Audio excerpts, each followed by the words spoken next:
On va plonger dans un passage clé du Coran, un passage qui utilise l'histoire d'Abraham pour poser une question fondamentale.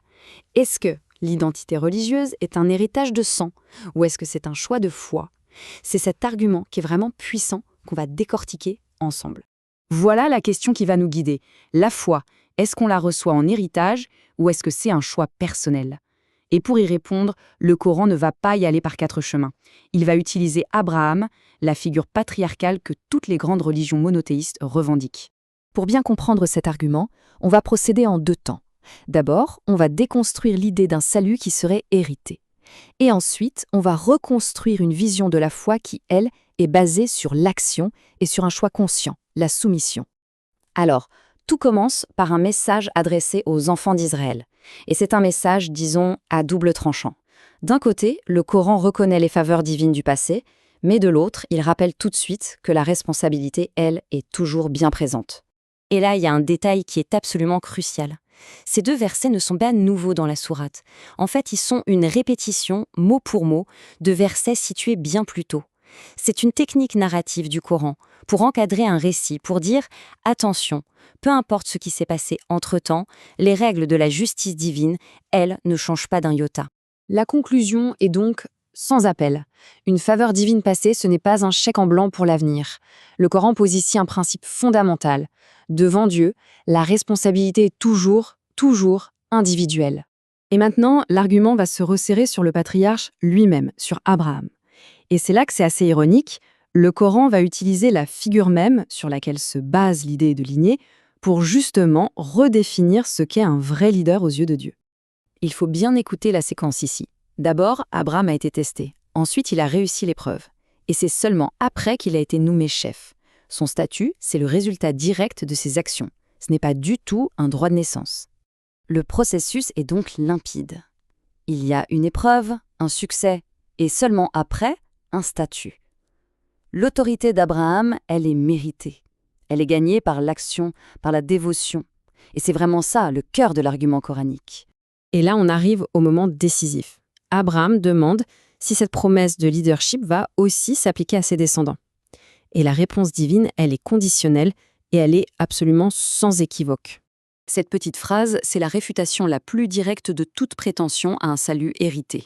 La justice, la droiture, ce sont les conditions non négociables pour faire partie de l'alliance divine. Peu importe la lignée. L'injustice, elle, disqualifie, point. Bon, maintenant que le principe du mérite individuel est bien posé, l'argument va changer d'échelle. On passe du personnel au géographique.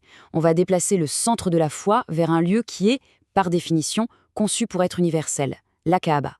Le choix des mots ici est essentiel. La Kaaba n'est pas décrite comme un centre pour une tribu ou pour une nation. Non. C'est un sanctuaire pour les gens, An-Nas en arabe, un point de ralliement pour l'humanité entière, un lieu de sécurité pour tous. Et ce qui est intéressant, c'est que même dans sa prière pour la prospérité de la ville, Abraham, il pose une condition. Il prie pour les habitants qui sont croyants. La bénédiction, elle est donc liée à la foi et à la justice, pas à l'ethnicité ou au simple fait d'habiter là. On arrive maintenant au moment le plus fondateur de tout ce passage.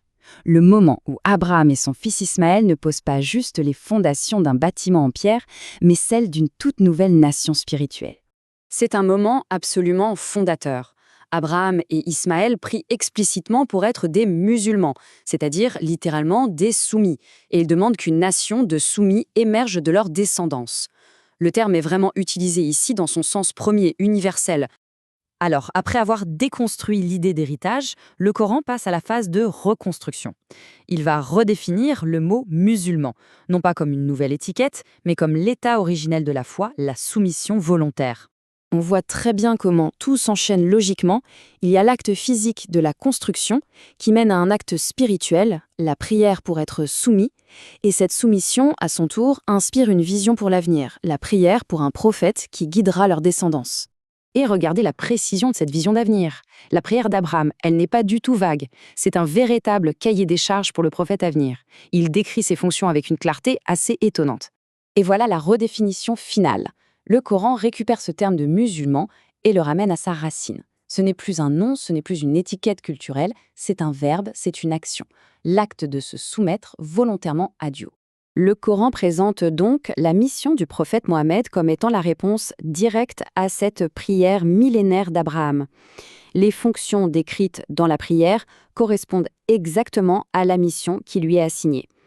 Et là, la boucle de la lignée prophétique est parfaitement bouclée. Le contraste est vraiment saisissant.